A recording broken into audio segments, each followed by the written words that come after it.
Let's get more on this now with Shahram Akbarzadeh, a professor of Middle East politics at Deakin University. He joins me now from Melbourne, Australia. It's good to have you on the program. Raisi's death, the death of the foreign minister, certainly coming as a shock, but how much is it going to affect the government in Iran? Well, I don't think it's going to make much of a difference to the way the Iranian state operates. As you will know, Iran, the head of state in Iran is not the president, but the supreme leader. And the supreme leader maintains all levers of control and sets strategic directions for the Islamic Republic of Iran.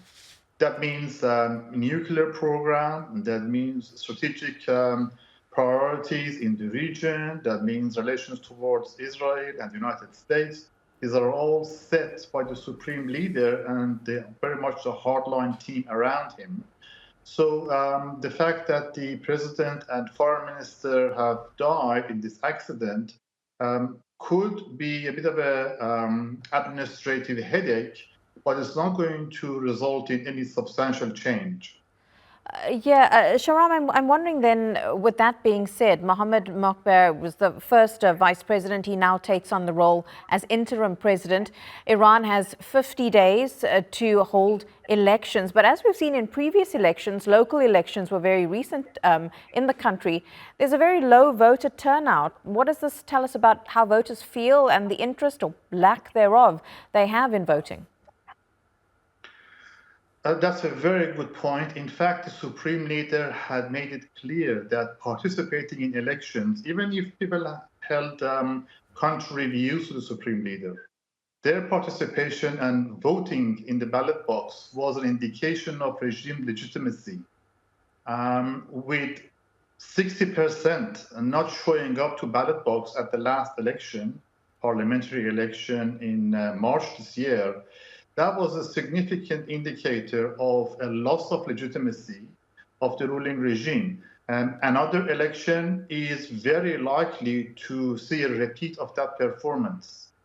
Yes, and you talk about the legitimacy of the government. Of course, there are many people in Iran who are mourning the death and sending condolences to them and to their families. However, what we have seen over the past few years is also growing dissent in some pockets of society in Iran. Will Raisi's death now affect that at all?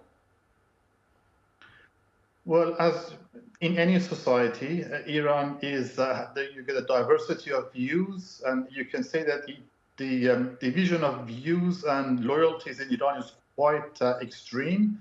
There's still 40% of the population who did participate and turned up to the ballot box. So that 40% is, of course, quite upset with the death, and they're mourning the death of their president. The other 60%, perhaps not so much.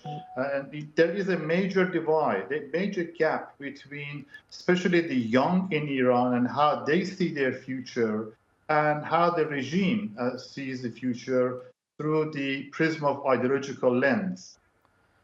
Yeah, this will certainly be interesting going forward. Shahram Akbarzadeh in Melbourne, thank you so much for your time. Appreciate it. Thanks for having me.